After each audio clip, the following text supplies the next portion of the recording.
Let's go, let's go, let's go. Are we logged on? I'm watching the page. Oh, here we go. Oh, look at that, man. It looks fantastic. The broadcast is back live. We are thanking you and everybody in attendance today for our opportunity to talk a little bit about property taxes. So here's how this is going to go tonight. First of all, thank you for tuning in. So we had a lot of people signing up online. We did this Eventbrite thing. So we're going to give people a few minutes to kind of log on and figure it out, because normally it's a Zoom setup, but we can't really zoom into it and do the Facebook Live and the YouTube. So what we're doing is giving people an opportunity to come in, sign up for the podcast through Eventbrite. It will take you to the Facebook page, and then the Facebook page should have notified you as well that you have an ongoing event. And here it is. We are live at the Align Mortgage Building at 5590 Summit Parkway. I want to thank my friend Salo Rodriguez for putting all this together and getting us ready technologically to pull off the podcast tonight. So you can see we're surrounded by great tech, great people. We have everybody online. We have people in studio here, and we're about to have a conversation about property taxes that's going to be really informative. It's going to help us all out. And in honor of that tonight, I wore my property tax t-shirt. I choose property taxes of Texas as opposed to property taxes of California. Don't California my Texas. Did you see it? See it? That's it. Sally, you put on the wide view on me right there, bro. I choose Texas over California. Okay, all right, yeah, it's the t-shirt. But look, we're appreciative of you logging on tonight. So again, if you want to share this, we'd appreciate it. Push the information out. Click like, share, comment, you name it. I will be tracking all of the comments and questions tonight so that we can ask Mike as he goes through his presentation, Mr. Berlanga. As he goes through the presentation, we'll be asking him questions, and at the end, we'll wrap up as well. So put questions and concerns inside the comments as you're logging on. Feel free to do it. But here's the gist of what we're going to do tonight. So we will have the live stream. It'll go for about 45 or so minutes as Mike talks property taxes. And look, there's a lot of issues happening in our community. We are at, there's wars in Ukraine and Russia. There are rising inflation prices across the country. We're seeing political elections coming up right now. We're in the middle of runoff elections in the city of San Antonio and throughout Bexar County. We have a big election coming, midterms. President Biden's going to be, his scorecard's coming on in the first Tuesday of November as we see what has happened across this country. He will be judged in November. There's a lot happening in our country. And just locally here in San Antonio, we got a big bond vote coming up on May 7th. We have runoff elections on May 24th.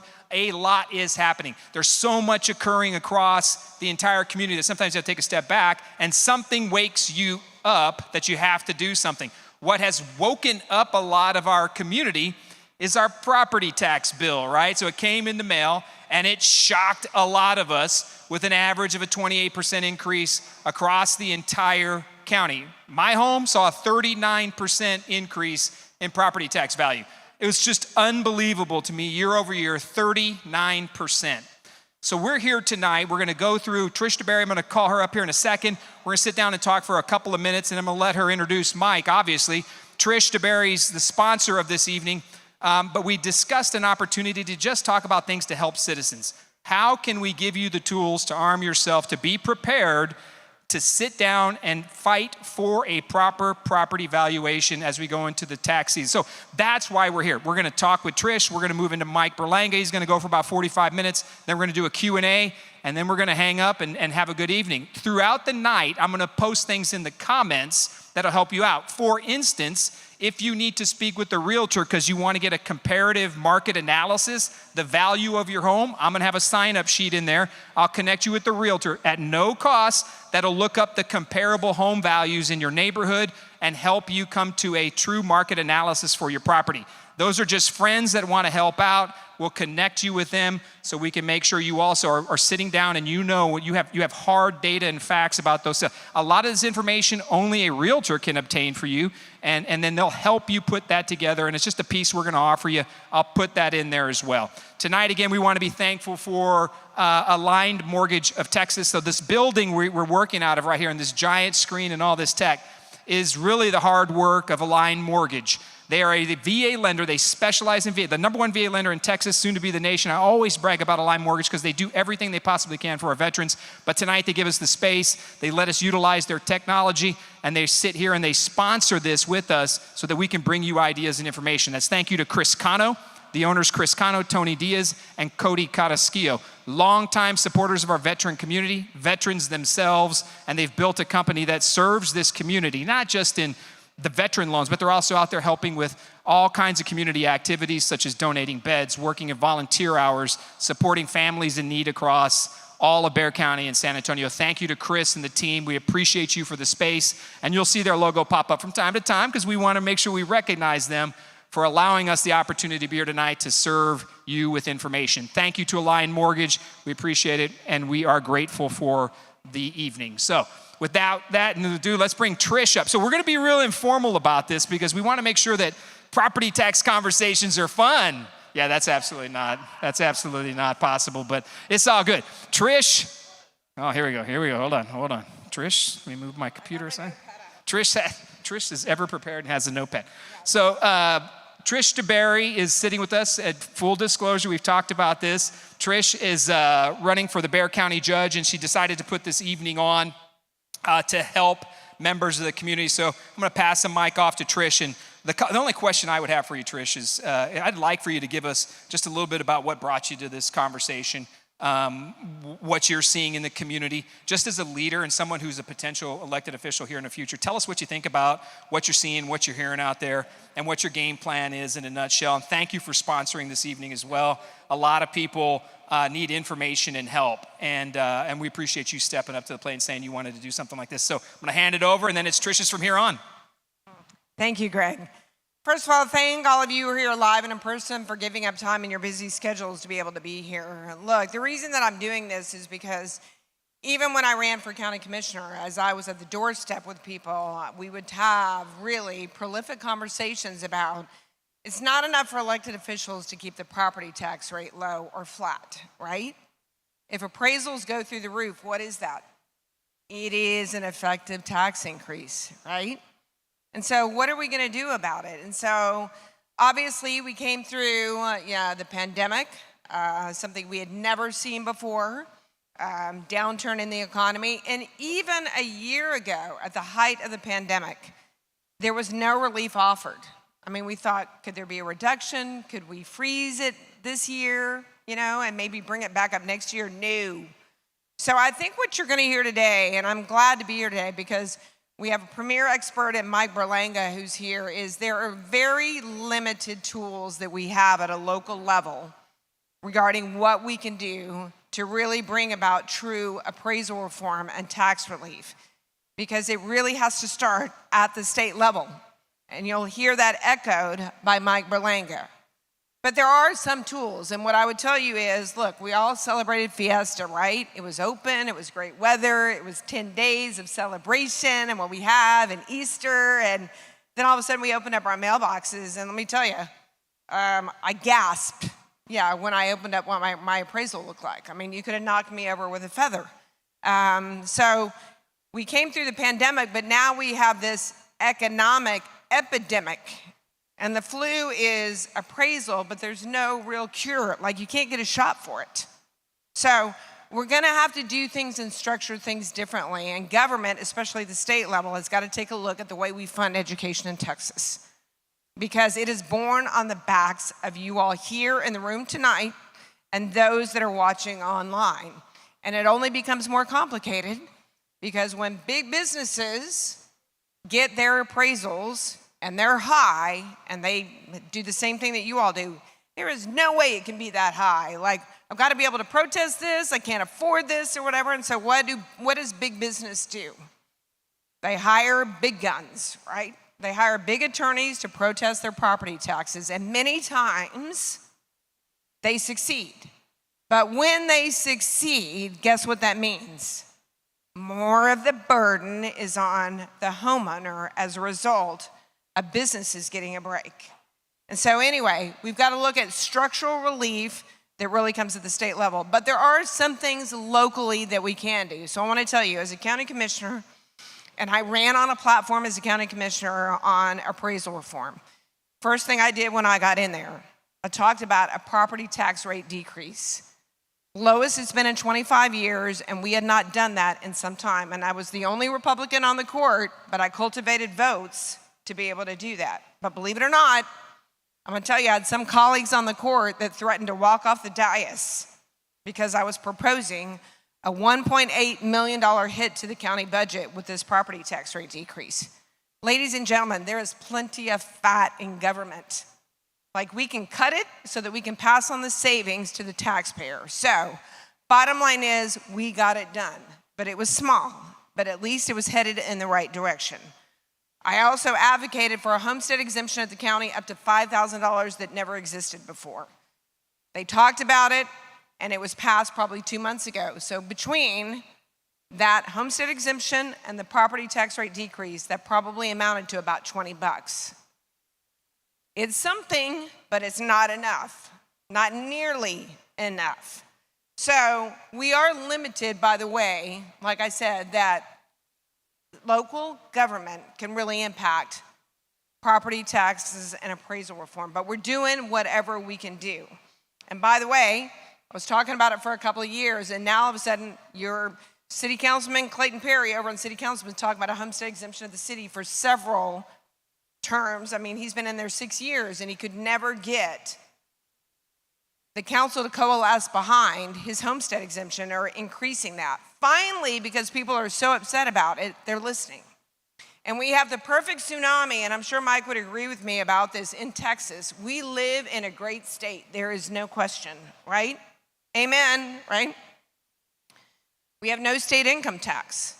But the way we fund education here in Texas is through property taxes. And so we've got to figure out how that changes. We've got to look at another revenue stream. We've got to put everything on the table and take a look at that. But what has happened, especially this year, is we have a housing shortage and an inventory crisis, right? If you wanted to sell your home today, you probably could make a lot of money off of it, right? But you got nowhere to go because there's no other home to be able to go to. So then you have, to Mr. Brockhouse's point about California, we have California investors looking at Texas that are dropping untold amounts of cash on homes that are selling way above appraisal with cash offers.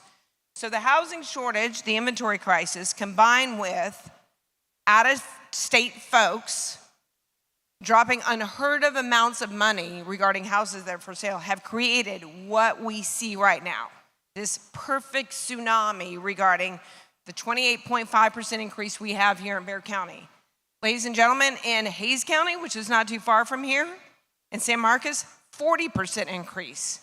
You look up the road in Austin, in Travis County, but I'm glad I live in San Antonio and not Austin, there's a 50% increase. So this is not just a San Antonio problem. It's not just an Austin problem. It is a statewide problem. So there again, we have to use the tools at our disposal locally, but for you all that are here in the room tonight and those that are watching, most importantly, we as elected officials can use the office as a bully pulpit, all right? And I'm not afraid to speak my mind. Anybody who's followed me when I was on Commissioner's Court, I say things and I speak up for folks. And the problem that we have is that we have folks that are being gentrified and taxed out.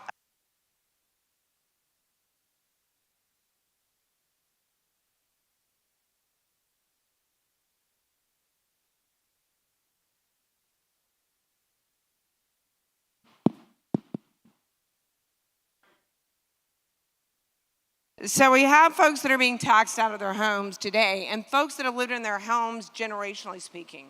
I was at a neighborhood association with Denver Heights over on the east side. Their property valuations have increased probably 100 times over. So we've got to figure out a way to be able to fix it. So there are some things that we can do, like I talked about. Property tax rate decreases, we do that. Homestead exemptions, we look at that. We have different taxing entities at the county. The Bexar County Hospital District, we can seek a homestead exemption there. San Antonio River Authority, we can seek a homestead exemption there. We can also look at creatively, and I talked to Mike Berlanga about this, when we look at those areas of town that are being revitalized and gentrified, is there the opportunity for us to do a taxing district, something called pilot, which is a payment in lieu of taxation. Board of directors, you do this overlay district, and then you create a board of directors that says, hey, property taxes are frozen for folks that live in this area 2 generations. Or you could say for the next 10 years. I mean, that's up to the board of directors. But as Mike and I were talking, the funny thing is, county has the authority to create these taxing districts, and you do it for developers a lot. Why can we not do it to help out the taxpayer? There are ways that we can provide relief. And so with that, I am so grateful to be able to be here today with you all, because this is job one. Because the other thing is, I'm going to advocate, and we're going to get on a bus, and all you folks that are here tonight, we're going to get on a bus, and we're going to drive to Austin. We're going to march on Austin. We're going to say, we have to have a special session on appraisal reform. We demand it, because we cannot continue to do this here. We understand the state's attractive. We want people to live here. We have a booming economy, and we will continue to, but it can't be borne on the backs of taxpayers and homeowners anymore. So with that, Mike Berlanga, if you'd like to come up, we'll talk a little bit more about again.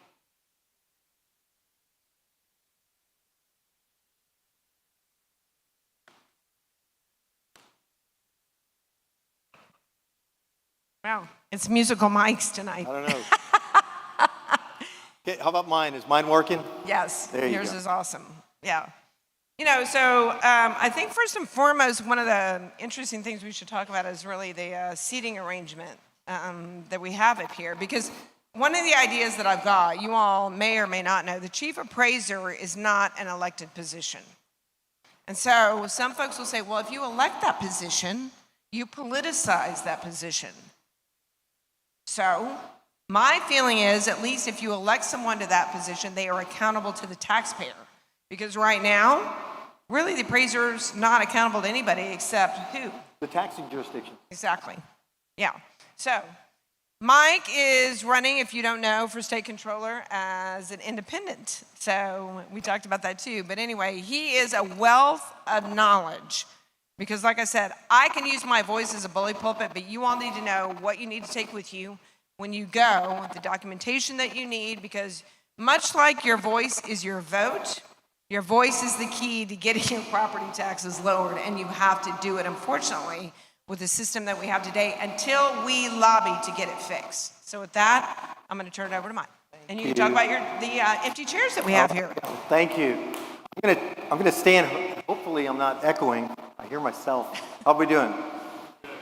Good. All right.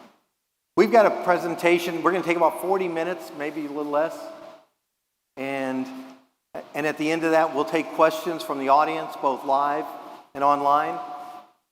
So whenever we're ready, I'll start it up. But by way of introduction, my name is Mike Berlanga. She's already told you several times.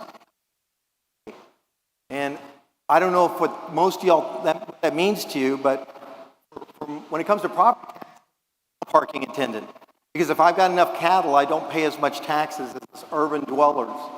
But a little bit more about me is that when I was 14, I was in a seminary, and I had the opportunity to say, well, you know, could I be a priest? And something suddenly happened after I went through that workshop, and that was my father passed away. He died suddenly of a stroke. So that was a life-changing experience, because I had to decide, well, do I go to the priesthood, or do I get a scholarship maybe to Central Catholic? And I said, well, you know, God, if you wanted me to be a priest, you wouldn't let me get a scholarship. So God had the last laugh. I got the scholarship. I was in such a hurry to get out of high school that I graduated in 3 years, and I proved up that privilege because I was graduating with the dumbest class Central Catholic ever had. And I was very fortunate that I can say that because I was the valedictorian, or at least the co-valedictorian. So they clearly weren't that smart, but it teaches me I can talk quick. I can get out of high school in 3 years. I can get out of college in 3 years. And I went on and got a master's in tax. So I'm a rattler from road runner from UTSA, and I'm a real estate broker as well as a tax specialist, mainly dealing with the IRS. So I'm not here to do a soft sell, leave you hanging, and have you hire me. I don't even know, without the benefit of my business colleague, Anna Englert, that we could take on your cases individually. But I've been traveling the state. I just got back from El Paso, from Waco. I'll be in Austin and Dallas because our issue is statewide. It's not just Bexar County. So, as I said, I want your value to go up. I want every one of you as a real estate broker, I want your properties to keep going up in value. I just don't want you to be taxed out of them along the way. And that's going to be the situation. The introduction I can give you is that I'm in the Christian Chamber of Texas by way of San Antonio. Thank you. Yeah, we don't know what it is. It's Bexar County Appraisal. That's right. How's that? All right, thank you. Well, it's on cue. The most important identity I'd like to share with you is that I'm president of the Christian Chamber of Texas. Trish may not know this, but thanks to the CARES Act, thanks to the county commissioners, they gave us a little bit of incentive money. You know, we waited and we weren't a super spreader event. We didn't have any events, and yet because there was some money to go around to the business community and they wanted to work through chambers, we were blessed. I don't know if I've had a chance to thank you, but with that, we have scriptural authority for what we're going to talk about tonight. And that is that Jesus said, pay to Caesar what is Caesar's and God what is God's. And Caesar's dead. And although I called the governor Greg because his mother-in-law was my grade school teacher, I certainly wouldn't call him king. He's the governor, and that's it. And he answers to and works with a legislature that is responsible for much of the system that we're burdened by.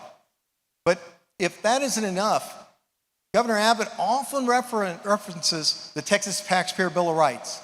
And it's important for you to know that such exists, because I'm a geek, and I had to go look it up. And yet, if you look at that Taxpayer Bill of Rights, you'll see, and I'll get out of your way, you'll see that the sixth right is your right to contest a decision. So if you're not moved by a sacred text or the words of Jesus Christ, this might give you some sense of we're not going to teach you anything fraudulent, anything illegal or unethical. But what we're going to cover real fast and as quickly as I can talk through this so that you don't feel like you're missing out on anything, and we're going to give you the information, is that you're going to know your right to protest, your right to the government evidence, very critical right that every other county doesn't seem to tell their taxpayers. And then we're going to go through a best evidence, if you will, presentation strategy. Someone just like you, Mr. Cifuentes, was sitting in the audience. He listened to the first half of this presentation. He put together a presentation. We're going to show you how he did, and we're going to give you his example. And then we're going to explain to you your right to appeal through arbitration. I consider this year the year of arbitration. Now, the process has been available for some time now, approximately 15 years, but very few people know that you don't need an attorney to contest the decision of the ARB panel. How do you like that? So I think those 2 points, the first one and the last one, are going to be real critical that you share with your friends and family. And then last but not least, you file your protest. By petition and prayer, I might be the comptroller, and be sure and vote and get others out to vote. As few people as voted in the primaries this year, or as few as people as normally protest their values. That's something to think about, because 4 out of 5 of your neighbors don't protest. Historically, I think we're going to break records. I know we are in other counties. So if all of that isn't enough, motivation, empowerment, then you should know that Judge Learned Hand, and I didn't make up the name, that's his name, he's a very famous judge, he reminds us tax avoidance is not tax evasion. So you don't have to have any anxieties about what we're going to tell you to do and what you can do. So the first thing we need to cover is the schedule. And I like to emphasize this first date more than any other. In fact, so much so that I'm not going to emphasize the fact that everybody here can go home, tell their friends, family, and neighbors, we have till May 16th in Bexar County to file the notice of protest. And we're going to go through it step by step. But January 1st is the effective valuation date that we're going to be protesting. Now, what does that mean? That means, I'm going to go to that. That means that even if your house burned down New Year's Eve, if the fireworks got out of control and you no longer had a home, what would we be talking about? What would we be talking about? Land and slab, because we wouldn't have a structure. Now, that seems like a drastic illustration, but the people in Houston lived with the other side of it.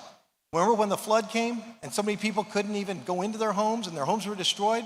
But they weren't as of January 1st. Imagine being in Houston, protesting the value of a house that you can't use.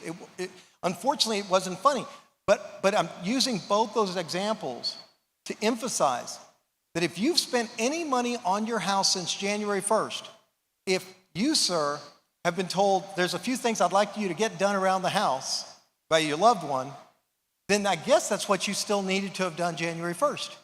So we're going to make a case out of that. So how to file your protest and request the evidence. The County Appraisal District sends out a notice of value. Everybody got it. I don't know if some of you brought it with you, and we're going to show you what one looks like. They send it out every April, and it says that it's not a bill, not a tax statement, a do not pay notice. And what I want to emphasize, and one of the reasons that I'm very emphatic about that, is that we're the friendliest county in the state when it comes to telling our taxpayers they have the right. And yet I go all over the state and I find that everybody's using the comptroller's form, which doesn't tell you or prompt you what you see when you look at our county's form. But here's the notice of value. Everybody got a notice of value. I don't expect you to look at these numbers. I want you to note why perhaps you're here for the first time thinking about protesting. Normally, you're looking at this notice and you see it says it's not a tax statement. This is not a bill. Do not pay from this notice. I mean, 5 times, as if our education wasn't bad enough, 5 times we have to be told, what? Don't worry about it. So what do? We toss it aside and we don't worry about it. When all we had to do is flip it over and we'd see at the top, oh, I see. I can protest this value, but how do I do it? I mean, this sounds complicated. Sounds like at least you go to a seminar. Well, you've gone to a seminar and you're gonna learn that in the upper right-hand corner, we put a red star to kind of one good one for Mr. Amasquita because he puts in red, don't forget to check the box to request your evidence. Only county so far I've been to where he tells you you're right. You would think that the legislature would mandate and the comptroller would cooperate to make sure everybody knew that. So if you have friends in other counties, you might make their day to tell them you have the right to the evidence.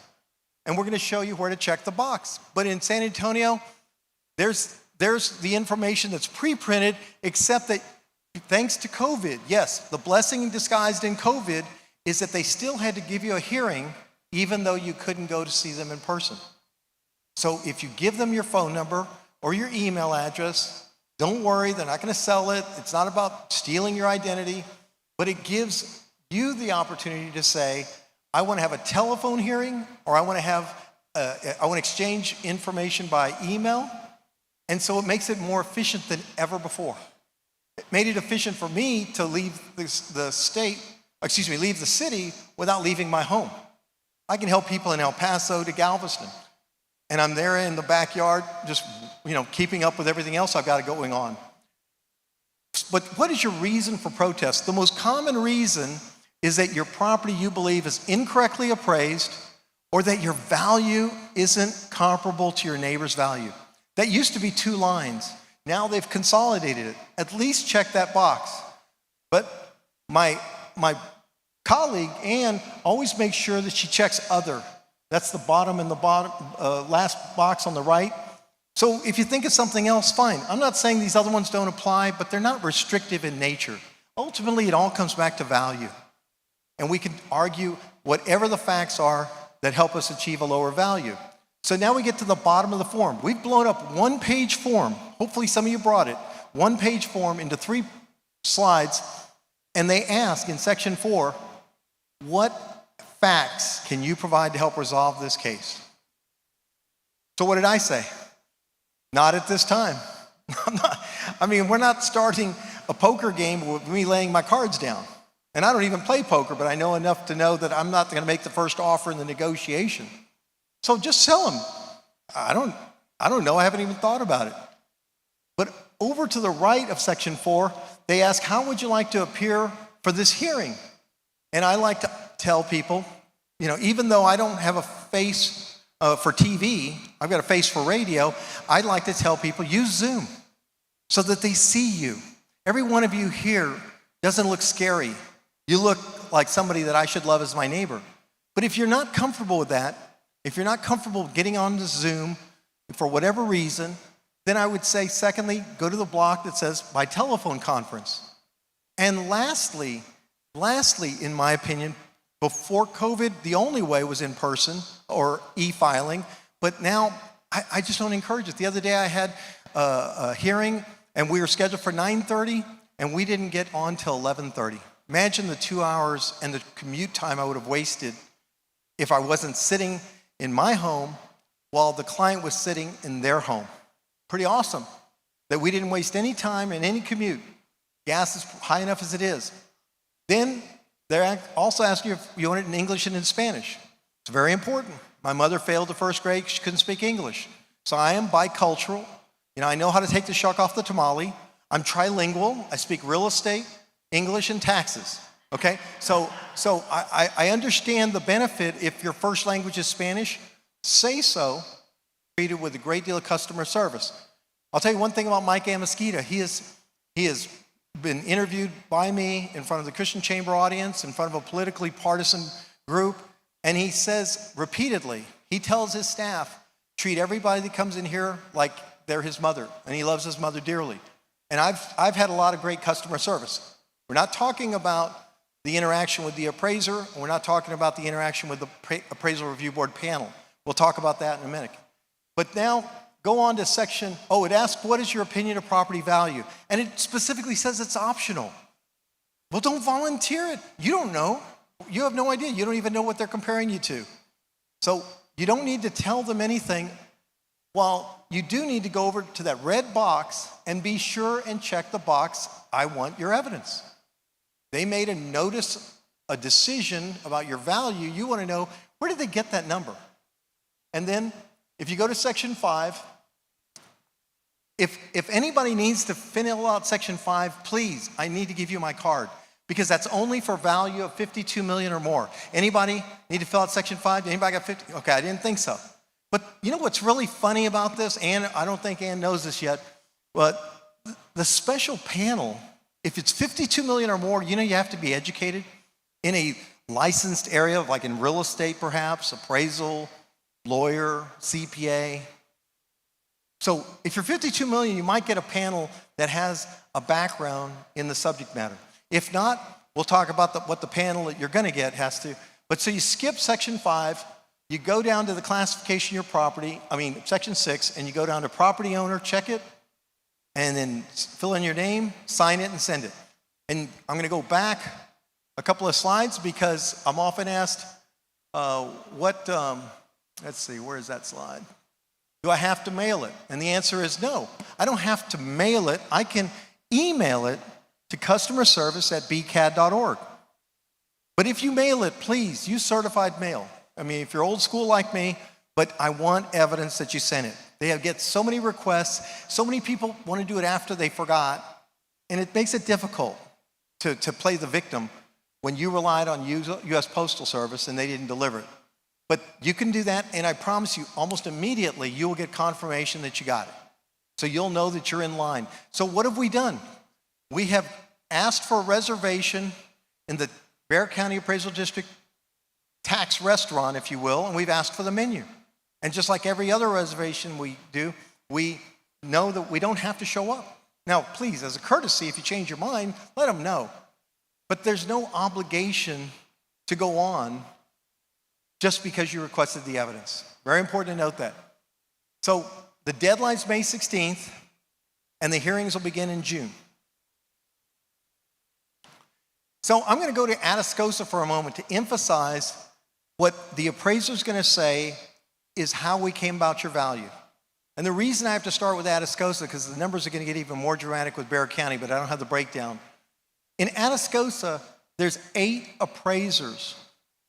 I'm talking about anybody that remotely says that they're an appraiser in their office. I counted them up, there's 8 of them. And what's significant about their 8 appraisers is that there's 40,000 property accounts. So what does that mean? That means each appraiser mathematically speaking, has 5,000 accounts to be responsible for.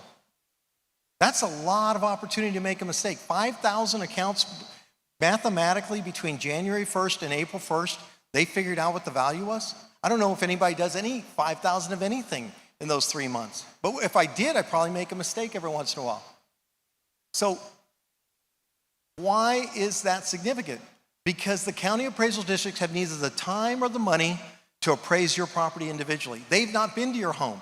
They haven't even necessarily been down your street. They might not have even flown a drone over your backyard to know that you've got a drainage ditch or you tore down the shed that used to be there.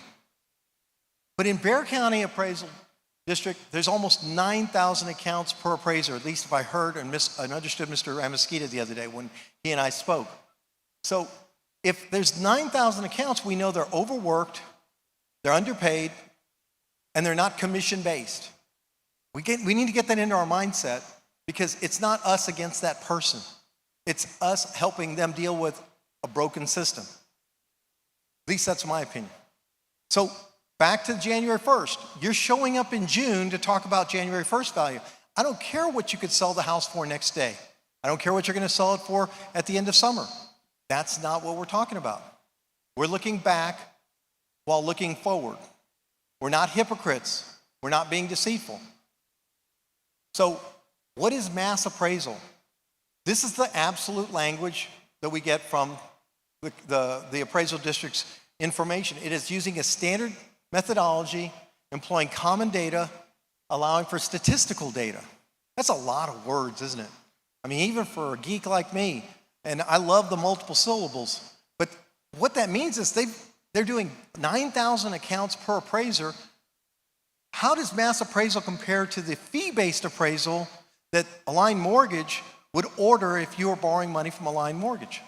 Right? They'd order an appraisal. That appraiser would go to your home, go into the home, and take the time to compare your home to like-type homes. But when you do mass appraisals, as the county appraisal districts do, that can lead to mistakes because they haven't made an adjustment for deferred maintenance. They haven't made an adjustment for functional issues.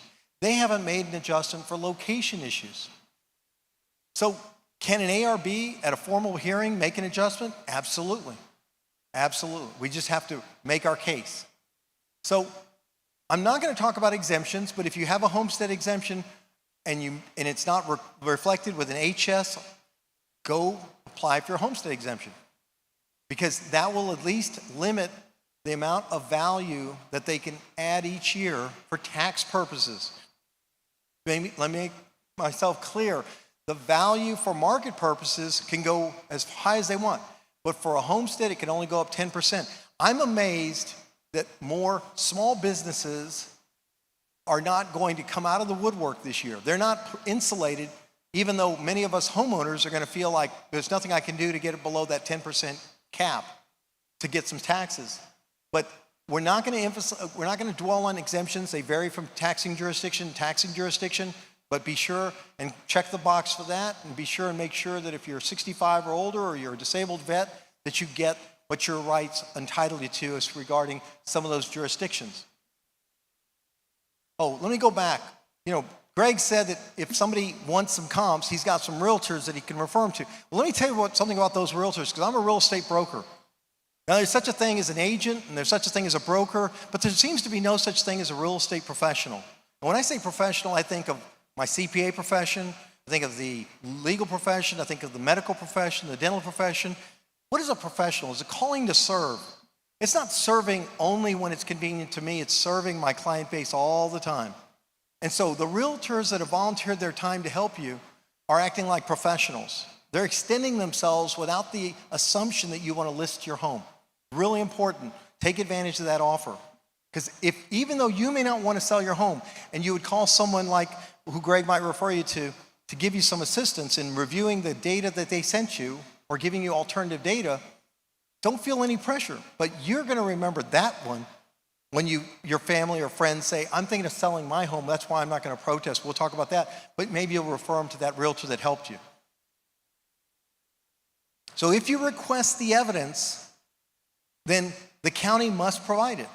This county's more friendlier than anybody. They'll get it to you as quickly as you ask for it. And the important thing about when they get it to you is that then you have 14 days prior to the formal hearing.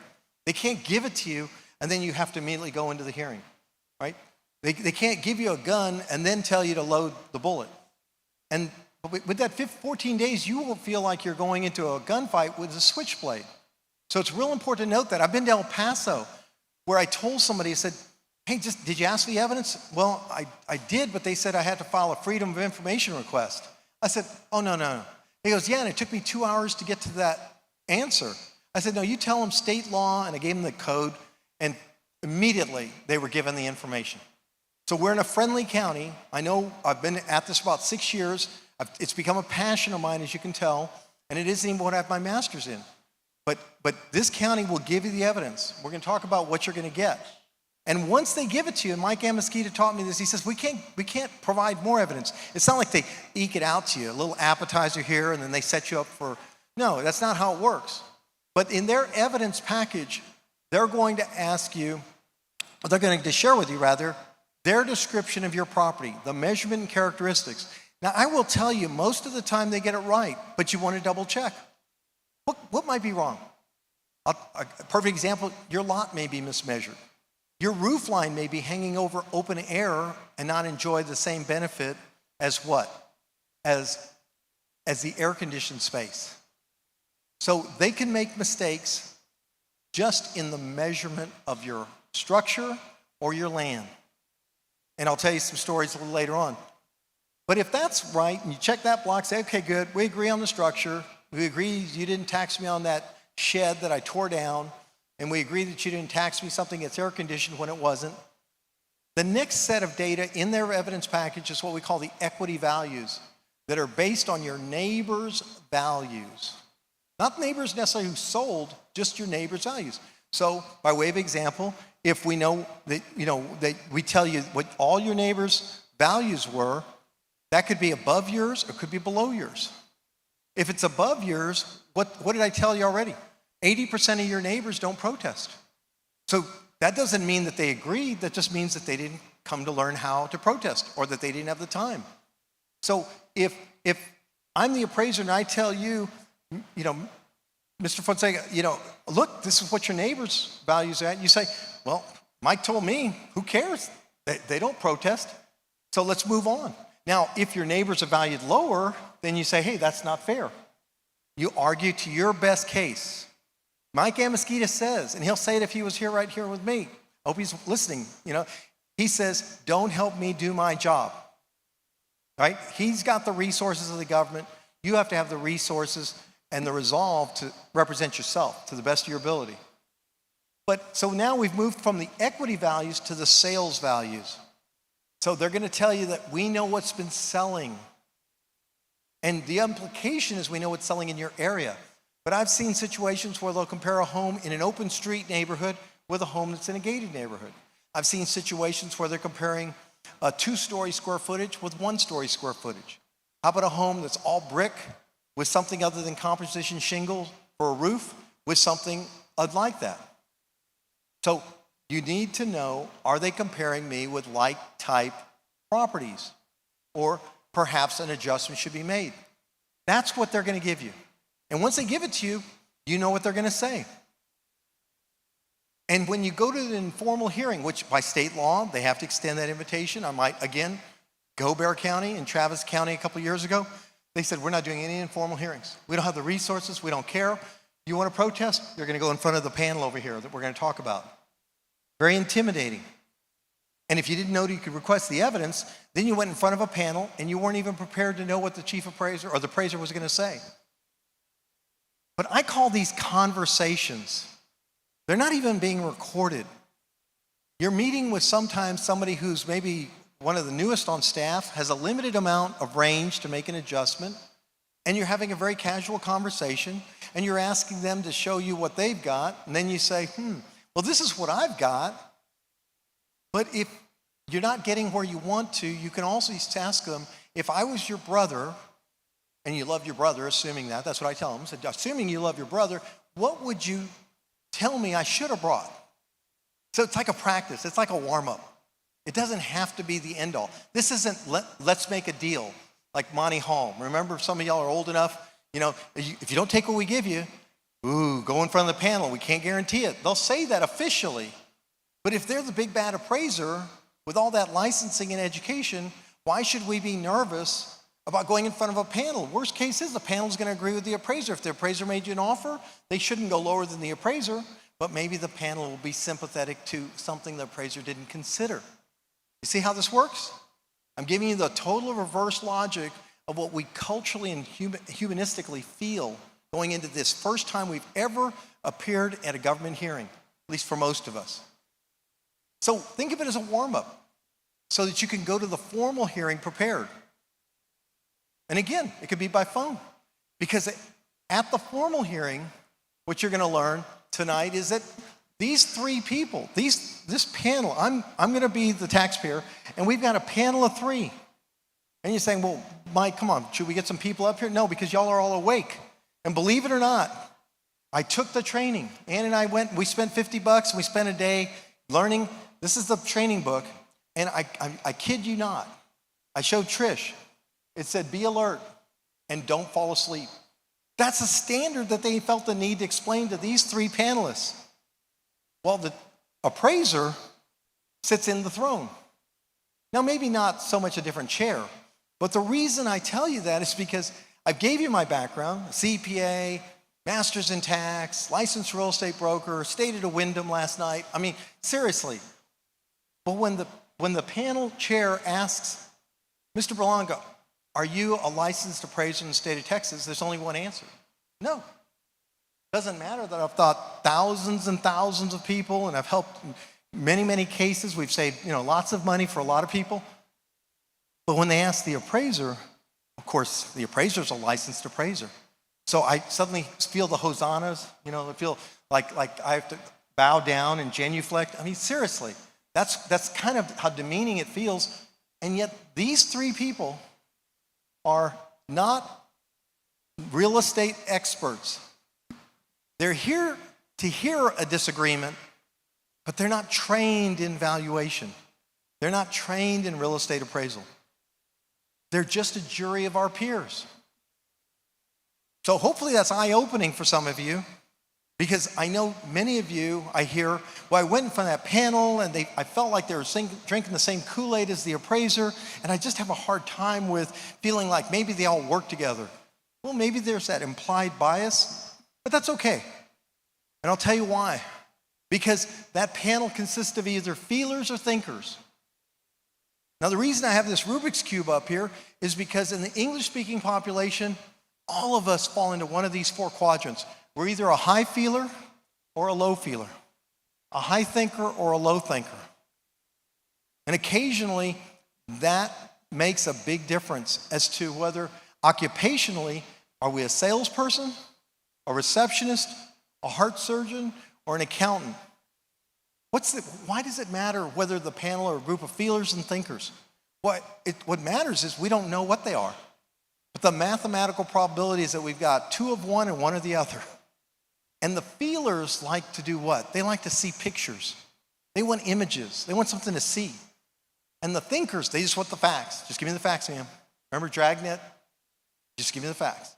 And so if I'm going to present to a panel of feelers and thinkers, if you learn nothing else tonight, you can look at me and remember this visual image. Inform with facts, entertain with images, and then by flexing your style, you may gain empathy or sympathy even from a panel that is not real estate experts. They may say, you know what? I can tell that man wearing glasses has a closer look at his property than what that appraiser did that never got to it. I'm picking on you because I got LASIK surgery. So, I want you to understand that if I ever need a heart transplant, I'd call the IRS and get it from a revenue officer. Okay, but if I want a heart transplant, I'm going to challenge these people that maybe they'll use their heart because you gave them what they want to see. So we're going to repeat. What do we have going for us? We have the opportunity to correct the description, point out the condition of the property, point out the location issues, and we'll give you an example, and maybe even correct their market data. You got 4 times the evidence to make your case than the appraisal district. Because what? They use mass appraisal. They will say that. They will say on the record, I have not been to the home using mass appraisal, blah, blah, blah, blah, blah, blah, blah. Or as Peanuts would say, wah, wah, wah, wah. And so we're done. We can go home. You know how to protest. You know what I'm telling you. But if you stay a few minutes longer, I'm going to quickly go through with somebody like you, Mr. Cifuentes, who I take with him everywhere I go. He's my spirit brother, because he was sitting there and he said, is this what you mean, Mike? For those of you going, I think I got it, but boy, I really wish. Well, this is what he gave me. He said, Mr. Berlanga, he says, I put together this summary and I put down a value for painting and windows and flooring, but I didn't know what to put for the green belt that's next to me that you call a mosquito farm. I didn't know what to put for the odd-shaped lot because I live in a cul-de-sac. I don't know what to put for the steep driveway. And I don't know where your politics are, and I don't really care. I do know that it never hurts to ask isn't just a great title by a congressman named Trey Gowdy. It's actually an implication of respect for the authority that this panel has. So when Mr. Cifuentes, right here, not me in a coat representing him, told them, well, I don't know if I get an adjustment for the green belt or the odd-shaped lot or the steep driveway. What do? We showed them some respect and the possibility that the appraiser didn't consider it, and that wasn't very, very sympathetic to what our value should be. So then, for those feelers on the panel, look, we got pictures. You think I need a paint job? I got pictures. But for the thinker, well, there's my number. And I asked Mr. Cifuentes, please tell me Mr. Rodriguez isn't a cousin, a friend, and he's only doing it for the cost of the labor. I said, I want the within a relevant range, I want the highest value. Okay, don't cut corners when you're talking about estimates. But what about those windows? Oh, well, some of them are broken, Mr. Berlanga, and look, they're aged. It's almost 20 years old.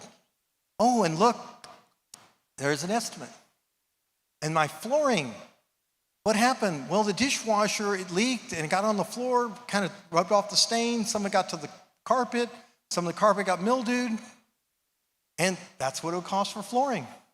You see where we're going with this? The panel is now relaxing. They're not just being overwhelmed by data. It's not like tonight, feel like a lot of information through a fire hose. Well, now that we've played our card, we've played a card that the county can't say, we knew that. They did not know that. Everybody has that. I didn't see anybody drive up in a car that they're ready to go trade it in. Most of us would need to detail it, tune it up, clean it up before we trade it in. It's the same way with our homes. Our homes are experienced, if not used. But look what we found when we went outside the home. We said, what's that back there? Oh, that's a vacant lot. Oh, they don't take care of it? What's worse about that, or best in terms of the opportunity, is that this greenbelt lot backs up to his house on a cul-de-sac, but look at the red line that would get me from his back fence to 281. If I'm a criminal, I got the way out.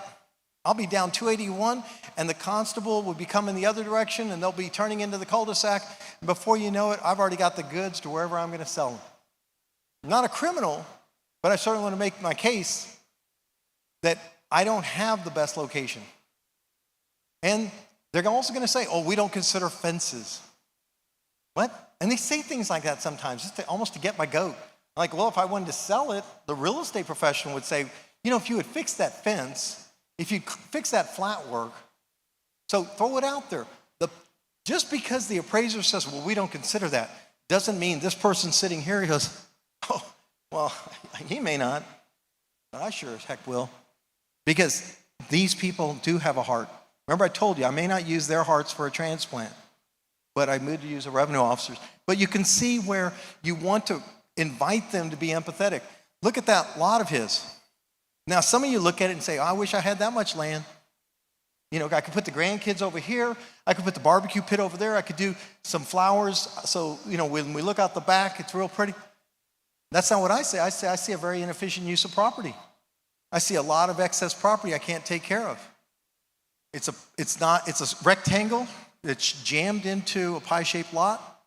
And it sits up on a hill. And don't lose your sense of peace or your humor. Look at him. This is his notes. Danger, Will Robinson. Look, Mom, no rails.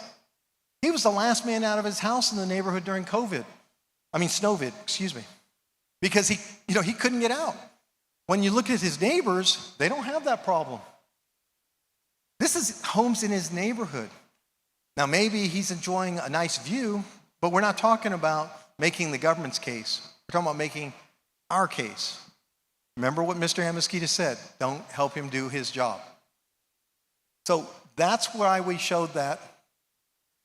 And I know right now you're probably waiting to ask me, what about roofing or waterproofing or foundations and drainage issues? Well, I don't put limits on God, and I don't put limits on you to come up with the fact that I could mention my heating and AC system. The chief appraiser in Atascosa said all her plumbing had to be ripped out, a brand new home, because it was a bad product. So I jokingly say that chief appraiser's favorite must be plumbing. I mean, even she'd have to be sympathetic if you used a certain type of pipe. And I'm sure she used that when she protested her own property. So all your recommendations are welcome. I love learning from people that all I've had the chance to do is share with them what was worked with us. But here's my do's and don'ts. Do be polite and pleasant. Don't bring your politics. You don't have to bring your religion. Praise the Lord if you need to. But I've got my fisherman's bracelet. I'm unapologetic about being a Christian, but a lot of this will follow. Just treating them like they're your neighbor goes a long way, but don't go first. So here I am, I'm the taxpayer, and here's the panel. And the first thing that's going to happen is the panel chair is going to say, well, Mr. Berlanga, would you like to go first? I'm the property owner. And I say, no, thank you. And especially if it's a lady as the appraiser, I say, my mother taught me better, ladies first. But if it's a man, I say, no, I'd rather have the county go first. Now, why do I want to do that? Why do you let her go first when y'all have an argument? Because you love her and you know best, and y'all are still together because you say you agree with her when it's done. No, I'm teasing. Sometimes you may disagree. But when they go first, in 15 minutes, that's how long we're going to have. 15 minutes is the drive-through justice we get at these hearings. They're going to present for maybe 3 minutes. And we know what they're going to say. You heard it at the informal. They sent you a copy. And then you make your case, like Mr. Cifuentes did. And then what happens? Then they get to maybe disagree or tell you, why they're not considering those things. Or maybe they feel that you're getting some momentum and they want to make you an offer. And then you get to rebut what they said. And if they've made you an offer, guess what you do? You don't accept the offer. Why wouldn't you accept an offer from an appraiser in front of a panel? Because we started with the panel saying the appraiser is the appraiser. Remember the Hosanna? Can I hear the hallelujahs? And you're just the lowly taxpayer, even if you've got all these qualifications that Mike Berlanga said he has. We didn't get to put on record that, that we're more educated about our own property. So, no matter what they offer, 99.9%, and occasionally someone say, that's not happened to me. I've never had it happen on the people that I've witnessed. I've witnessed more people in the appraiser process than I've represented. I've literally sat in like I got nothing else to do. It's kind of entertaining. And I've said, and this group then says, well, then the hearing is closed, and now we will rule. And they're going to discuss it in front of you. They're not whispering. They're talking openly. It's on the record. And then they tell you what they ruled. And then they're going to send it to you by certified mail. So you keep your peace, you leave, and you find out that tonight, what I'm telling you is you have 60 days to decide if you want to request arbitration. And I hope the media is covering this because I'm very disappointed in the local media, print and TV. So far, I've seen them interview Mr. Amosquita, who I have a lot of respect for, interview Joe Taxpayer, who's going to fight this year. And the media has said, if you don't get what you ask for, if you disagree, you can always file a lawsuit. Anybody got a spare 2,000 when we're trying to save 1,000? No. No, I'm no disrespect to attorneys. I was named after one. But when you have the right to arbitration, as Mr. Cifuentes, listening to me, he said, he turns down the offer, he lets the panel rule, he says, now what? I said, well, you could go to arbitration. So keep your peace. If you know golf, you know you're not supposed to become attached to the outcome before the rulings. You commit to this process of presenting and appealing. You know that the three-step process now is that you have an informal conversation that leads to a formal conversation. But now I'm going to talk to you about something that I think is going to affect a lot of people. You have the right to appeal the ruling through arbitration. And so what's so significant about an arbitrator? Unlike that panel, arbitrators are certified, they're qualified by professional education, they are independent of government bias. There's only approximately 200 of them in the state. They're on a registry, kind of like judges that are rotated through district. The cases are just assigned arbitrarily to an arbitrator, and you can even indicate that you don't want the arbitrator to be from Bexar County. If I'm representing somebody in the Dominion, what's the likelihood that I want an arbitrator from Bexar County who might feel a little wealth inequity if they live in Monte Vista, if they live in Alma Heights? I may not want that taxpayer to have to listen to somebody who says, hey, you should be thankful that God has blessed you with all that wealth. So sometimes I will check off, I want an arbitrator not from Bexar County. I don't care if they're from Beaumont or Dallas. I want a fair game. Because the panel's history. We're not talking to them anymore. They've made their ruling. So back to Mr. Cifuentes. And none of this was contrived. And it wasn't like we picked him and he's special. He's special in his wife's eyes and in God's eyes. But as it related to this, he sat there where you are. He said, Mike, they said my value was 320. And I was literally on Zoom. And he's here. And if you can imagine me behind the screen, like our production crew is, and I'm going, don't take it, when they offered him the 290. See that? Oh, excuse me, the 300. They offered him 300. I said, don't take it. That's good. Thank you very much. But I'd like the panel to rule. So the panel ruled at 290. And I thought, wow, Mr. Cifuentes, you won. You took it from 320 to 290. We're over. It's done. He was so excited. He said, what else can we do? I was like, oh my goodness, I've created a monster. I said, seriously? 320 to 290, I'm feeling good. Saved you about $800-900. I said, well, we could request arbitration, but you're going to have to tell them what you think it's really worth. And the reason you put it on that one-page form, it only takes a page. It's not like you have to file a lawsuit and a bunch of evidence. You just say, I want an arbitrator to listen. And I think the value should be 240. Now, what's important about that is by establishing what the high point is versus the low point, we have a midpoint, like a tug of war. That midpoint defines winners and losers because the loser pays the arbitrator. We have to put up a deposit.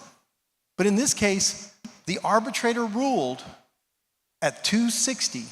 So you see where we've gone from 320 to 290, and if he hadn't gone for arbitration, he couldn't have gotten to 260, and he got $400 of his $450 deposit back. It cost him $50, and he saved another $800 or so in taxes. So he won. The arbitration fee was paid by the county appraisal district. Congratulations. Why? Because his evidence was clear and convincing. You saw his evidence. It was relevant. It was reliable. He's his own best witness. This isn't a murder where he is the one that got murdered and he can't testify as to who killed him. He's his own best witness to his own property. He followed this advice. That's what Mr. Cifuentes did. Now, if you're intimidated by Mr. Cifuentes, then, we need to maybe give you a little more encouragement, but you shouldn't be. He doesn't have any masters in economics. He's just Mr. Cifuentes from San Antonio. Bless them both. I just happen to have the stop sign. So what happened by his going from the the Appraisal Review Board ruling of 290, he could have stopped there. And the good news is because he had a homestead cap, the following year his value could have only gone up to 319. And look where he was the prior 3 years before he came to one of the seminars. He was at 302, 307, 310. Do you think that all that damage that he showed you happened like December 31st? It didn't. It was over a period of time. But if he had stopped at 290, The most they could have gone up to was 319. Look at what happened. They raised his market value to 361. The homestead cap would have limited this increase. But because he went for arbitration, they knocked his value down to 260, and therefore the following year it could only go up to 286, an increase of 10%. That's what the homestead cap does for homesteaders. Doesn't matter what the value is, so make sure you have your homestead in place. So to review step by step, we're going to file our protest, we're going to request the evidence package, we're going to attend an informal hearing, we're going to follow up, we're going to re-prepare, and we're going to request arbitration. That's Mr. Amasquita on the right. I'm smiling as usual. I've actually gone down there. I've been sitting there as, watching this.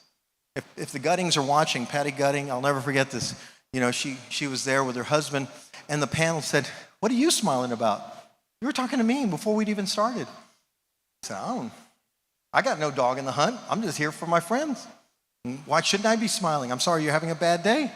But I came out of this one, and he was smiling, and I was smiling, and Mr. Garcia, my buddy that owns a small business, and small by, I guess, Fortune 500 standards, Mr. M, this guy is smart as a whip, got a great family business, master's in economics, private school educated. He had just gotten through an ARB panel where we actually presented a rap sheet for the property. We actually said it's in a tough neighborhood. And the appraiser, when I told him, I don't think his property's worth over $3 million, I don't think it's worth half that. And we're in a crime zone. He says, well, there's crime everywhere. And then he nearly fell out of the chair. But the panel, I guess, was a little shaken up. They gave us a real nominal increase. I mean, literally about 5%. But then we filed, in this case, we filed a lawsuit, but it might as well have been an arbitration. And guess what happened? They settled before we ever went to the next level.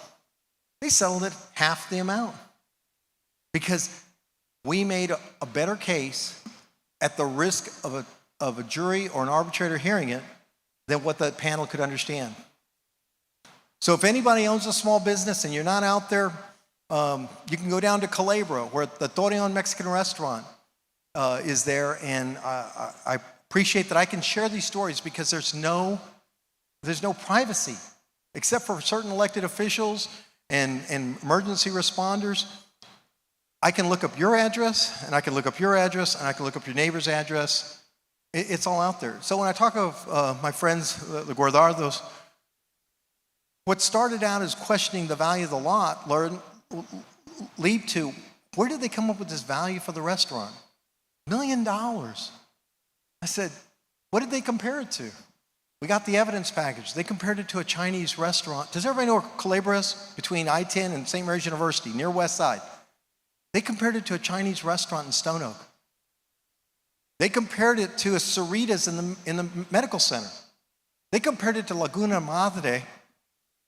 And the only thing Laguna Madre has in like Torreon is that both of them have Spanish in their names. I mean, Laguna Madre is a seafood restaurant. And all I had to do was Google Mexican restaurants on Culebra Road, and I found 20 of them.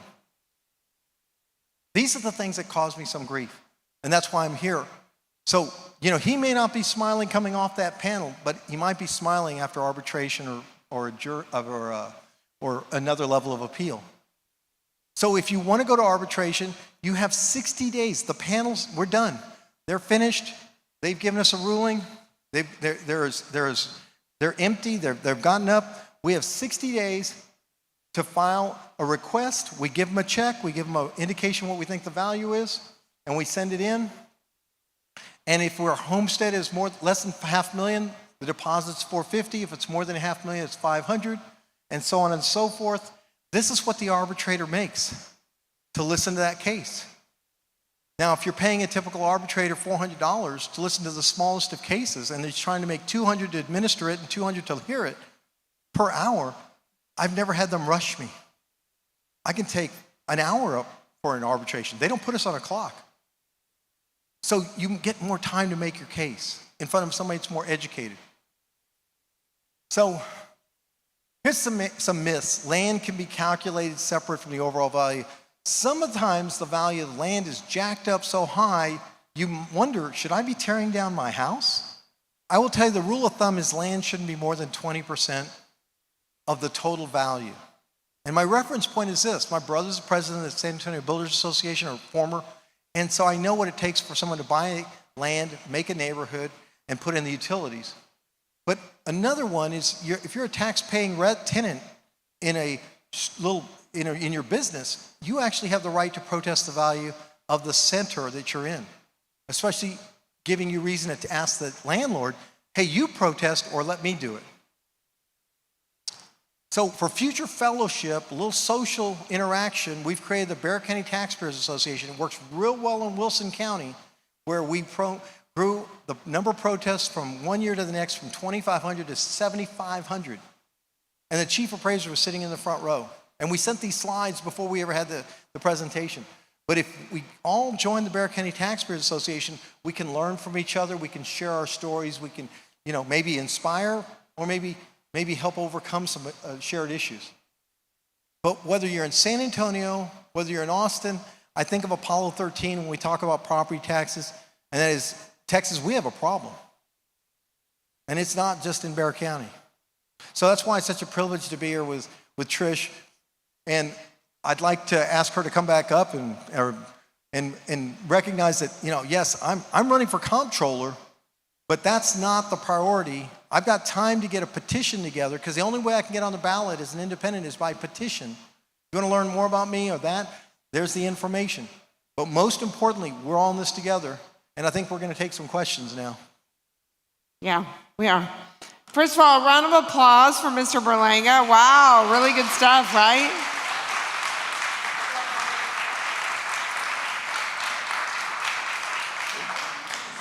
Yeah, so I think what we learned here today is the ways to be able to empower you as an individual homeowner. Because I said this all the time, you all may not know this, but I had a company and we did a lot of media training and a lot of crisis communications work. And what I would tell people when they got into trouble and they were interviewed by media is, understand when you go in front of the media, much like when you go in front of the appraisal review board, you are the content expert. You know a heck of a lot more about your own home than these folks do here that are on the board. And much like Mike told you, they're not real estate experts. I mean, I know that for a fact. They're hardworking people, obviously, that are trying to do their job, but you have so much more information at your disposal than they do. So a couple of examples. Had a friend whose appraisal went through the roof about a year ago, and they said a lot of it was because, based upon the drone footage that they looked at, that there was a garage associated with his back house. Well, it wasn't a garage, it was a carport. And so he took pictures, and he presented evidence that it wasn't a garage, a full-fledged garage, or whatever the doors or whatever, that it was a carport. But he had more information at his disposal than the appraisal district had. And then when I was a county commissioner, there were some folks that were living by the old Lone Star Brewery, and they lived in a floodplain. And they came into my office, and I had two elderly women who were in tears. The appraisal review board won't listen to me. I feel very intimidated by the process. There's no reason why our appraisals should be where they are, based upon the fact that we live in a floodplain. Like, I can't afford this. Like, I'm going to have to move out of my home. I'm going to have to sell. And I mean, me being the person that I am, I'm like, this can't stand. And so I did look. For the most part, like Mike said, the folks, the staff at the appraisal district are just doing their job. They're constrained by what the state has put into place. And so they're trying to do the best job that they know how. So I did call the staff and I said, look, can you guys take a look at this? Like, I have a map that they provided for me. Look, this area clearly is a floodplain here. So when you guys do an overlay and take a look at it, isn't there some relief that you can offer to these folks? For the first time ever, they were able to get relief. And as a result, I went back to their homeowners association because they wanted to cut cake and, and praise the fact that they actually had somebody in office that was willing to stand up for them. But that's what we're talking about. It's not just your voice, it's my voice, it's the collective voices. As we empower ourselves to say enough is enough, and we're going to get some kind of relief. So with that, Greg, I think you've got some questions that we want to be able to go over. We're going to go through just a couple of things that came through on the questions, but one person did ask, and I thought it was a good question, Mike. How do you actually file the online homestead exemption? So that's within the actual Bexar County Appraisal District page. When you receive your tax form, on the tax form, you have a special code that allows you to access, I only did this because I did it last year, allows you to access your specific account from the Bexar County Appraisal District. And once you go in there, you'll be able to select the online system to enter your homestead exemption appraisal information. So you have to have that taxable form. Can you obtain that if you go to? It's usually online. They've got an excellent website. The website will also have it, but the special code is up on the right-hand side that identifies you as the homeowner when that form is mailed to you. I had to do it myself. I think it took me 2 minutes to set up my homestead exemption, but it's on your annual form that was recently mailed to you. You can access it with your special code there and then select the download option to apply online. Again, it takes 2 minutes to knock that out. Man, there were some great questions. I was trying to keep up with all of them, but here's one right here. Last year, my total market value was $300,000, and my appraised value was $300,000. This year, my total market value went up to $370,000, and my appraised went up by the max 10%. Am I protesting the market value or the appraised value? You're protesting the market value, but in the word that they meant to use was assessed value. And I don't know if we can get the slides back up here to show Mr. Cifuentes, but if we could, for example, they raised his market value to $361, and there you go. I'll find it if I've got control of it. Do I have control? Oh, I turned it off. Just a second. There you go. I got it now. So what you and I were calling market value, they'll call it appraised value, and over here they'll call it assessed value. So your taxes are based on what your assessed value is. In this case, it could only go up 10%.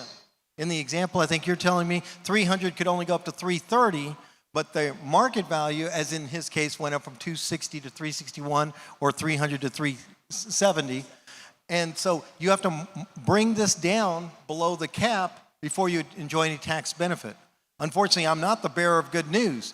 A lot of people are getting hit with a 20% adjustment in market value. You're going to go in and you're going to feel like, oh, we'll split the difference. We'll bring it down from 370 to 335, and you're not going to see any tax relief. So that answers the question. That means that we have to work twice as hard to get below that 10% cap if it's our homestead. Great. So another question here. As a senior over 65 years old and a widow, could one or two of the larger taxable values be removed, and is the freeze remaining in the charges? So you want to talk for just a minute about over 65 freezes with taxable? And again, it varies. I do this all over the state. So the taxing jurisdictions each have their own authority to extend exemptions or to freeze values based on being over 65 or disabled vet and so on and so forth. Most commonly what I see is the school districts are freezing values at 65. Yep. But the rest of them are generally awarding exemptions. And that's where you're going to see a matrix of adjustments such that some of us think, oh, well, I'm over 65, my taxes aren't going up anymore. No, we still have to pay for police and fire and emergency response and our streets and highways. And so the county and the city, I mean, we're still paying a part of that. The presumption is, this is me speaking, this is not anybody else speaking, the presumption is, oh, well, you don't have kids in the school, so we'll stop asking for more than what we've been asking for, but no discussion, and we'll let Trish lead us if she wants to go into the politics of it. No one wants to acknowledge, but we're not at all a burden to the school district. Not just that we're not adding to the burden, we're no longer a burden because, at most of us at 65, we don't have children in the schools anymore. So that's where we're pointing to the state and say, state, fix a broken system. And I think this is an interesting one because it has to do with veterans as well as seniors. So can someone address if people with a VA property tax exemption, so when you get to 100% disability rating, your taxes, you're exempt from property taxes. should they also protest? So it'd be anybody who's not paying property taxes for a disability reason or VA, should they continue to protest their taxes as well to help the whole county? Oh, yes. Yeah, it's an excellent question, and it's I work with a lot of vets. In fact, it's gotten so ridiculous that even some of the people with agricultural exemptions are saying, what if I leave the property to my relatives? What if I move out and suddenly I transfer the deed to my son or daughter? Well, then the exemption goes away. And all those years it could have been holding the value down by going through the protest would have been benefited to whoever you left the property to. And you don't have to die to leave the property to somebody. The other circumstance that I'd ask that you consider, and I'm seeing this more and more now that you learn, remember I told you about equity, how they're going to compare you to your neighbors? What more neighborly thing could you do than to not be used against your neighbor? Right. By doing what? Asking for the evidence, Talking to them. bring down the value. Heck, they may even make it easier because like, oh, who cares? We'll lower your value because we're not going to lose taxes anyway. So I think it's a neighborly thing to do. Right. And I think it's a contingency planning thing to do. That's a really good question, because what it brought out was if you're not protesting your taxes, it is affecting your neighbors as well, right? It's a neighborly thing to do. I mean, is to get out there and make a protest. I want to tell you, it's not just the neighborly thing to do. It is your civic duty to protest your taxes, much like when you do jury duty and you pay your taxes, whatever. Like, it helps everybody when you protest. And I realize, look, it takes time and energy out of your schedule to be able to do that, but it's worth it. Trish, this one, we'll let you take this one because it kind of wraps into about 5 or 6 different questions. So the first one was, what can a politician really do to help all this? This is a great question. Yeah, this is a good one. But more importantly, it wraps around, I think, a brief explanation on hospital taxes, right? What really this homestead exemption thing looks like and how you can affect that change. And what can elected officials do and just to kind of help move this conversation forward on, because maybe a brief explanation too, you hit on it earlier, but how much power does a Bexar County commissioner or the judge or city council have in these areas? Well, I mean, I think as we talked about, I mean, obviously locally we have limited power. I think the power that we do have is the voice that we have in using the office as a bully pulpit to really fight for tax relief. When I wanted to get a property tax rate decrease, I had others that were on the dais with me who, like I said, were threatening to walk off the dais because it was going to be a $1.8 million hit to the county budget. What I will tell you is you need to push back against your elected officials and say, we're not cutting programs to women and children, but we do have a lot of fat in those budgets. I know it, you know it, right? So we can scrub those budgets and we can find the cost savings to bring on relief to the taxpayer. And by the way, as we look at it, Mike, I wanted to ask you this, as we look at freezing for 65, which I think the most vulnerable in the population regarding the crisis that we have, and I called it an economic epidemic, is the elderly, the disabled, and veterans. And so what do we continue to do for them? The county has different taxing districts, and so I've heard from people, obviously, a lot of the burden is associated with school districts and how we fund education in Texas. However, I have heard from a lot of seniors that one of the larger line items in my bill is really the Bexar County Hospital District. I mean, what can we do there? And I had this conversation when I was on the dais with George Hernandez, who's the CEO of the Bexar County Hospital District, who does a great job, by the way. But I said, look, you all are not just an indigent care facility anymore, right? No, they're not. It is I said, tell me about your payer mix. How much of it is private and how much of it is public anymore? And based upon the expansion associated with the Bexar County Hospital District, they do have a private payer mix now, which means they're making a lot of money, but they can afford to offer relief to the taxpayers. So when we look at property tax relief and the freezes that exist, we need to be going to those different taxing districts. And we need to be saying, we not only need an exemption, we want seniors to be frozen at 65. Well, you used the word politicians. I will tell you that the elected officials have been engaged in an intergovernmental blame game that has gone on too long. And I don't care what side of the aisle you think you belong to, because these days only 20% of us voted in primaries. But all of us, Christians, Jews, Muslims, I've been in the mosque on Holy Day, are paying the same burden of tax based on our property ownership. And yet that property burden of tax, more than half of it is school tax. Yeah. And don't forget that when you're thinking about, well, I don't need to vote in that school board trustee election. And one other thing, Article 7 of the state constitution specifically says it's the legislature's duty, not opportunity, duty to fund a free and public education. Now, what does that mean? Well, today it means something different because they also added the word efficient. This is the founding fathers. I don't know what's efficient about 17 school districts in Bexar County. Now, this is me talking. I don't know what would be better than to maybe reduce the number of school districts to maybe as many state representatives. But what does it start with? It starts with the state representatives and the state senators working with a comptroller that actually would offer some leadership before we can blame the governor for never getting a bill to bring about more efficient administration and less school district tax burden. So before we go beating up the county and beating up the city, which we've become really good about that, but we don't seem to know how to talk about the biggest piece of the pie. That's the property school tax. And that is the responsibility of a state that will tell you, and there are certain state senators that will go unnamed, but they know who they are, that the state doesn't levy or assess a property tax. You don't need to. You created a school district system to do it for you. And now you're not taking responsibility for them. So that's what a politician can do. Yeah, and look, that's a bigger conversation. We probably don't have enough time to go into it today, is the word consolidation regarding school districts here in Bexar County. He's right. We have 17 to 21 independent school districts here. Many of them don't want to talk about consolidation because the boards are fiefdoms, political fiefdoms that really only have the best interest of themselves and not the best interest of the kids in place. And so they don't want to give up power.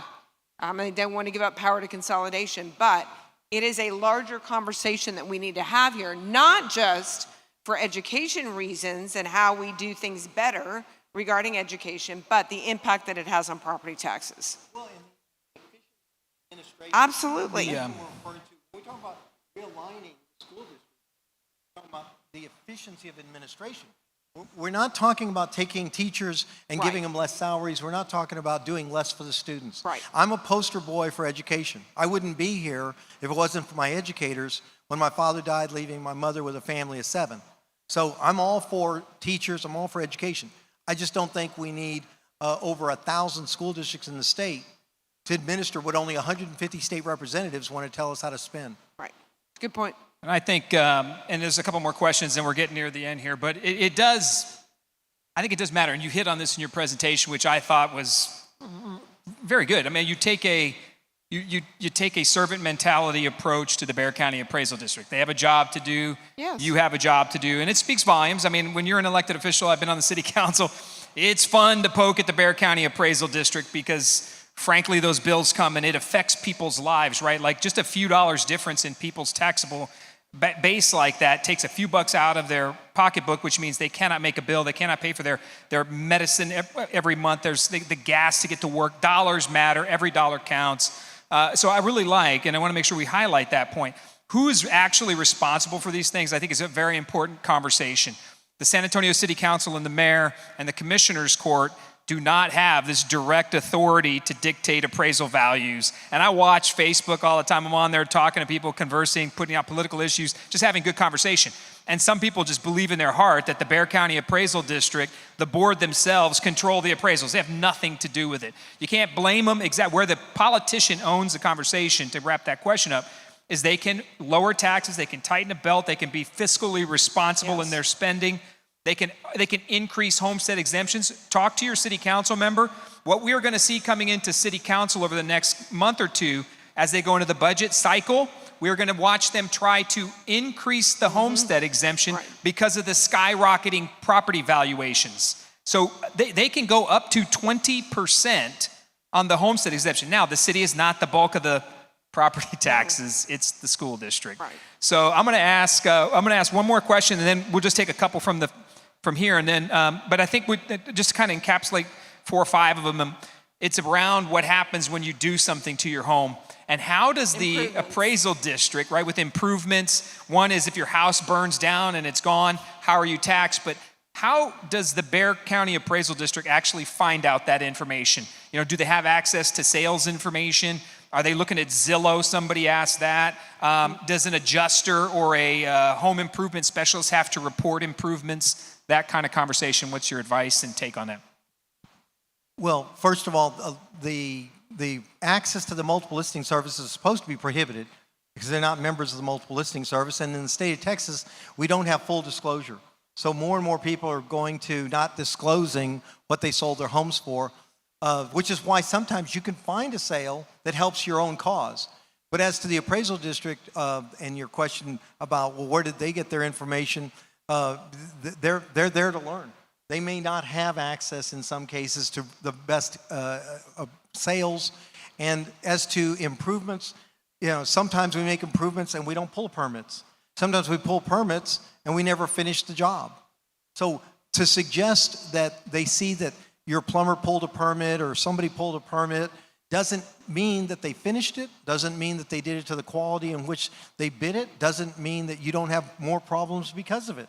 So they're doing their job. They presume that if you pulled a permit, you've added some value, but you may still have not finished what you started. I wanted to make reference a minute ago. I've got a spreadsheet here, the Galveston County Tax Assessor Collector, an elected official, that proved up that she said, we've lowered tax rates, collective tax rates, 2.5% to 2.2% since 2018.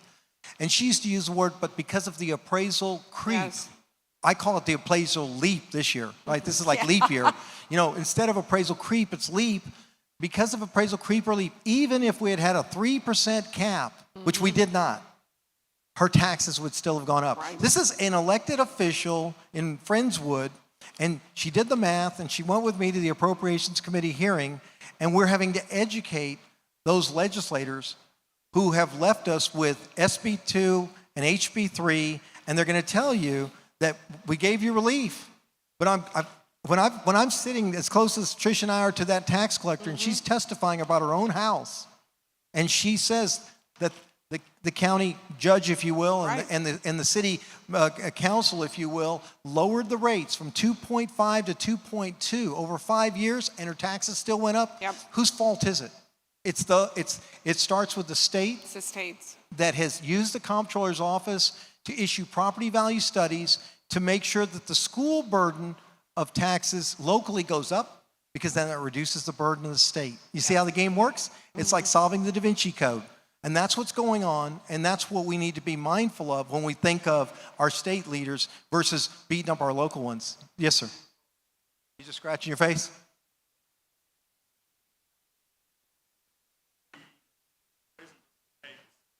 They don't set the rate.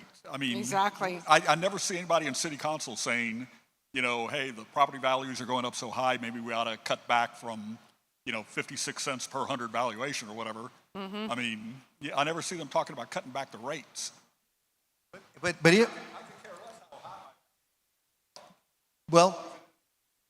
I can tell you that the facts are there. Even if they cut the rates, they haven't cut them enough to keep up with the valuations.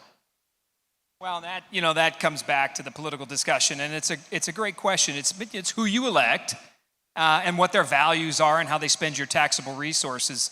And what we've seen over at City Hall, I could speak to that. We fought for a property tax to roll back the rate a little bit. We tried, and Clayton Perry and I lost that vote 2-9. And you know what they said was, it was the funniest thing I've ever heard. I laugh at it every time. Well, it's only a few bucks. Oh, okay, well, I get it. It's only a few bucks. The county, and Trish can speak to this, lowered their property tax rate. They had a tax decrease to the lowest point in 25 years, and it amounted to a few bucks. Right. But cumulatively, over a period of time, it does add up. And local governments, I think, have an opportunity to really think about, and we're going to see this over the next couple of years, because we're seeing it with inflation, we're seeing it with student loans, we're seeing all this spending start to come back now to haunt us, which is, how are we going to pay for that when we're taxing people out of their homes? Not to mention gentrification and all these other things that we're doing with property values that are hurting people. So pay attention to it. It's a great conversation. We have a big vote coming up. There's bond votes on May 7th. I think early voting is going on for that right now. It's a $1.2 billion city bond and a $1 billion Northside Independent School District bond. And then, of course, we have runoffs on the 24th in November. First Tuesday in November, we have our general election. So, be involved, and then city council comes back in May. But we have to really challenge our elected officials when the average is 11 to 12% voting results from our voter pool of 1 million people, only 120,000 people are choosing our elected officials, and you kind of get what you vote for. By the way, and this thing applies to property tax as well. If you do nothing, you are actually doing something. Like apathy gets people elected. You not showing up and not voting is an extra vote for your opponent. So they don't have to go get you, right? So if you don't vote, same thing with property tax protests. If you don't protest, they got you. Because now you're building off in this cumulative, this compound effect is going to catch up with you. Same thing in our votes and in our government. So I'll tell you what we'll do right now. Is there any questions? Anybody else has anything in here real quick? We'll take one or two and then. The only question I have is, what is a homestead exemption? Homestead exemption? What is it? It's if you live in your home, and you can prove that by evidence of a utility bill, as distinguished from you renting your home to me, then it's your homestead. And if it's your homestead, then you have exemptions, and they vary from taxing jurisdiction to taxing jurisdictions. I think we have, 7 taxing jurisdictions? City, county, school, river authority, hospital district, I don't even name, Alma Community College District. And so each one of those taxing jurisdictions can influence the amount that they're going to give you that's going to reduce the value that is what we assess your taxes on. Okay? So that's why I want to make sure if you're entitled to it, it's worth asking for it. Okay? Make sure he signed up for his homestead. Yeah. Make sure we catch you afterwards. Absolutely. Frank, you got a question? Yeah, Ann will help you with that if you have any question. Oh, by the way, Ann Ingler's in the back. She'll help out with. Yeah, if you have any hands-on questions, don't hesitate. We're not going to go anywhere when we get off the. Yes, sir. Mine is not a question, but I've mentioned this before in other meetings with the city of San Antonio and Bexar County. I'm about each house in every neighborhood, because every house, if every neighbor takes care of their house, it makes for a nice neighborhood overall. But it seems like the system that we have that encourages people not to maintain their homes so that they can get a reduction in their appraisal or assessment. But yet people like me, that I put money into my house all the time, I don't have an out. They can actually assess me more because my house is well maintained. So I've always thought that if people like me or people that take care of their homes, if there was a system, or a part of the system, Bexar County, that you can take your receipts. This is what I did. I painted, put on new fans, put new windows, and you get a discount off your tax, 10%, 15%, or whatever. And if my neighbor doesn't take care of his house, he's going to get the full assessment on it to encourage him to fix his house. Mm-hmm. I've always believed that. It seems like the system is reversed. And so if you go drive up and down our neighborhoods, they're horrible. Mm-hmm. People do not maintain their homes like they used to 30, 40 years ago. And yet those same people are a lot likely, give them a round of applause. Those same people are not likely to be the ones protesting because they're not informed. And you and I have had seminars in your neighborhood, but you remind me of a story, if I may share this. Just recently, Mrs. Rivera and her husband, they recently bought a home, and in March of 2020, and they bought it for $240,000, and they've allowed me to share the story, and they were valued at $237,000. And the appraisal review board panel said, well, this is what you bought it at in March of 2020. Well, the valuation date is January 1st of 2021. During that time, they learned, having bought the home from an estate where nobody could warrant what they didn't know, that they learned later was terrible infrastructure, a water heater that didn't work because the utilities weren't being used because the house was vacant. And we had to go to arbitration. Would you believe we got it lowered to $180,000 in the year she bought it? So what did we teach you? The effective date is January 1st. It's not when you bought it. And she said, glory be to God. You got a question? One more question. Yeah, my thing was, how do you come up with that number? Like, if we don't have all the receipts and we don't have all those things that you show, but we could show as much, right? You want to show as much depreciation as possible. But how do you come up with that number and that idea of, like, where do you...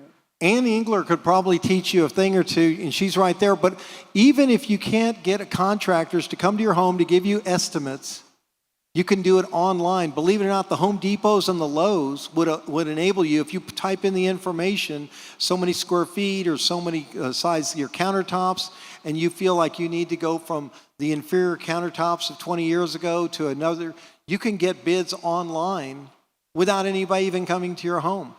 And so there's lots of techniques, but that's how you can support what you know is what you would like to do if you want to be comparable to the home down the street that was cleaned up, fixed up, remodeled. And you know that the popcorn on that ceiling, you would probably scrape off if you wanted to bring the paint in current. Got one more. We'll take one more question. You got one?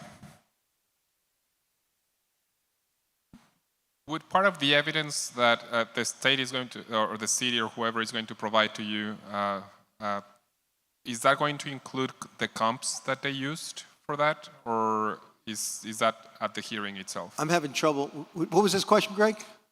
The question was the evidence packet that you're going to receive when you request it. Yes. Which, by the way, I didn't know myself, right? So ask for your evidence packet. Does it include the comps they used to determine your valuation? Yes. The three things we emphasize is they're going to have a description of your property, they're going to have values of your neighbors, and they're going to have sales. But sometimes those sales are not of like type property. They may not be in proximity. What if you back up, like some of these homes, if you lived right behind this neighborhood, would you think that your value should be compared to something that's closer to the interior, where it's quieter, where maybe it isn't a cut-through street? But so even where you're, where I'm at, if I look in the backyard, I can see the Oak Hills Country Club. That's if I'm talking to someone who wants to buy it. If I look in the backyard and I see the alley, that's what I want to tell the government. Because I've got an alley, and that's a quick way for somebody to break in, and anybody can go up and down the alley. So proximity and comparability are not necessarily taken into consideration, even though they may be comparing a 3-bedroom, 2-bath, 2-car garage home to a 4-bedroom, 3-bath. And you've got to get in there with your real estate professional and make some adjustments in making your case. Yes. I have a question about what I can do with, regardless with the taxes I had to pay this year. Last year I went to protest because the house I want to move was in very poor condition, and they told me it's 176,000. So I went to protest, and I told them I'm going to move to that house and make my homestead. I moved to that house in November last year, or December, early December. So I almost have a heart attack this year because, well, on my protest they went on the value to 150,000. And this year they went up to 300 and 2,000. And I wonder how they come up with that number, and I was listening to you very careful. Okay, I go and protest this year. I'm going to go and protest this year. I'm going to show again proofs. I don't have sidewalks. I don't have steps finished. I had to ask for a loan, and I'm not able to pay that loan till today. So they're gonna say, oh, we're gonna reduce the value of the house 50,000. They went up too much. So even if they go down 50,000, it's too much for me because the house is the same way. I showed pictures when I was before. When I move in, I painted. I tried to make it look decent. And I don't know what to do. Like I said, I almost have a heart attack. Every year stands on its own. Every year, it's like deer season, except we're the deer, right? I mean, the government comes hunting for some tax dollars, and you have to recognize that the value that went up, you can still argue, even if you didn't argue last year, or even if you argued and you were successful. Every year, it's a new year. And please, if I haven't given you enough encouragement, then let me come over and talk to you personally. Don't give up. Never give up, because this is your right to the evidence, to the argument, and to the possibility that now, you know, in Atascosa, only 2 people went to arbitration out of 40,000 accounts because they didn't even know. The media doesn't tell you. If the panel looks like they're drinking the same Kool-Aid that the chief appraiser is, and you really feel you have a strong case, if Mr. Cifuentes can't be your inspiration, then I don't know what else I can offer you. And we need to wrap up, and we're going to wrap up with Mike and then Trish, and then we'll close out the podcast. And there is a link that's pinned in the comments that you can ask for some help on a comparative market analysis for your property values in your neighborhoods. Something that concerns me, though, and Ann's already all over it, is that the gentleman said a loan, right? Like, how am I going to pay my taxes? I'm going to go get a loan. So we're going to be very clear here, and it's got a lot to do with where the world has been the last 2 years on our property values and our taxable income, and then our forbearance plans and people who can't make their mortgage payments. You have to be very careful, and this is a very clear message, because people are popping up. There's businesses, there's now it's not a boutique market anymore. It is a massive business where lenders are coming in and saying, we will pay your taxes, or we will pay your forbearance amount due. So if you went into a COVID forbearance plan, chances are you're going to be coming out of it. Nothing wrong with the forbearance plan. It's not a mark, it's not a scarlet letter, it's nothing. Jobs are lost, the government shut down the world, right?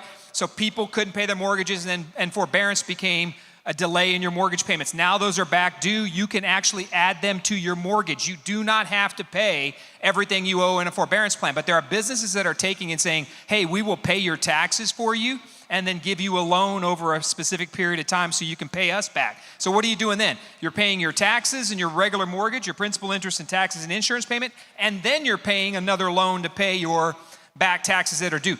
Do not go the loan route first. If you're in a forbearance plan coming out of a mortgage situation, do not use a forbearance lender as your first option. Someone will always be there to charge you 10, 15, 20% interest to cover your taxable debt or your mortgage payments. Be very careful, especially seniors. We got to spread the word that we have to be careful on how folks are coming out of forbearance and how they pay their taxes.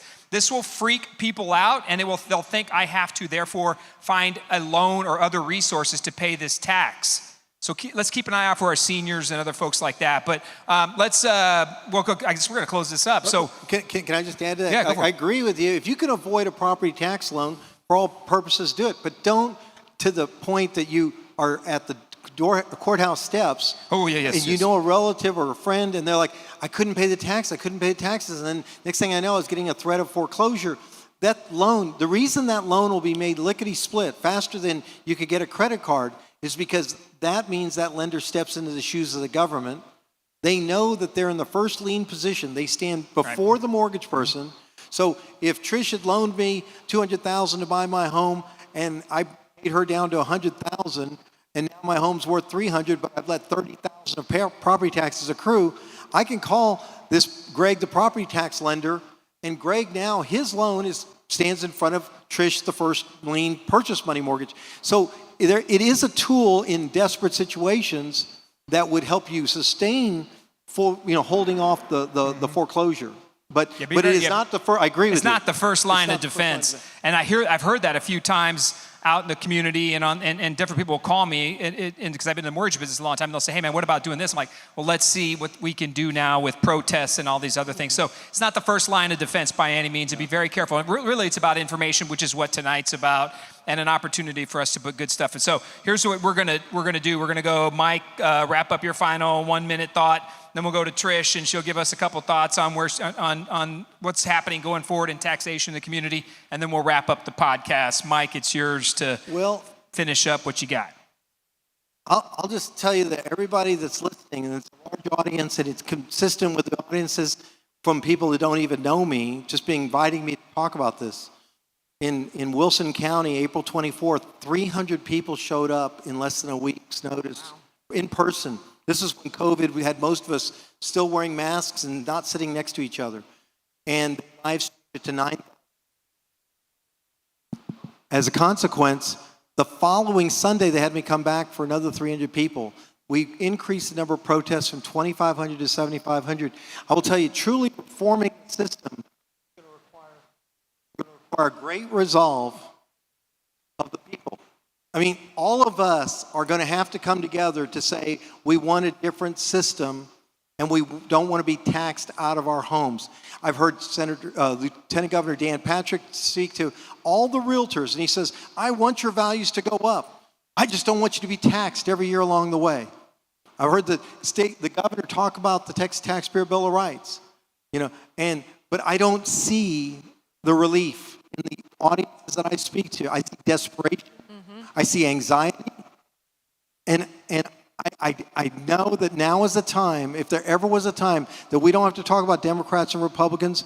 We don't have to talk about Christians and Jews. I've been in the mosque, and I told them, unless your Muslim tax is lower than mine, my Christian property tax, then I think we got the same problem, even if we don't believe in the same Savior. So if that's a unifying conversation for me, then I know that we can come together and maybe elect people and hold people accountable who have been elected to what they didn't do. And I'll let you read between the lines. Well, if I can tag along, first of all, I want to say thank you again for being here so that you can empower yourselves to be able to save yourselves money. And thank you, Mike. You've been invaluable to the conversation, obviously. But I think to underscore what Mike is talking about, and look, as somebody who's been in office before and is running for office, you have to demand more accountability out of your elected officials and those who are running for office, okay? This is not just about talking the talk and putting up a Bill of Rights, right? This is about walking the walk. And this is about standing up to others when you're on a dais and saying, you can walk off if you want to, but I'm gonna go for a property tax decrease. Even if it's a small amount, at least it's headed in the right direction. And we build upon tax relief incrementally. You all are here because you felt a pain in the pocketbook, right? And probably a little bit of pain in your heart and your soul. But elected officials need to feel some pain too, meaning you need to hold them accountable and demand, we're gonna do things differently here in Texas. We're gonna do things differently, and I know it's easy to vilify the chief appraiser, the appraisal district or whatever, but really the relief, and we've said it several times here today, the city and county can only do so much.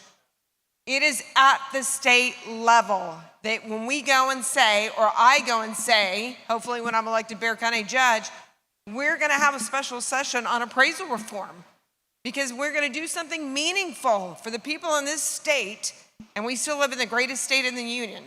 But we've got to figure this out, and it starts at the legislative level. So thank you for your participation. Thank you for your voice at the table.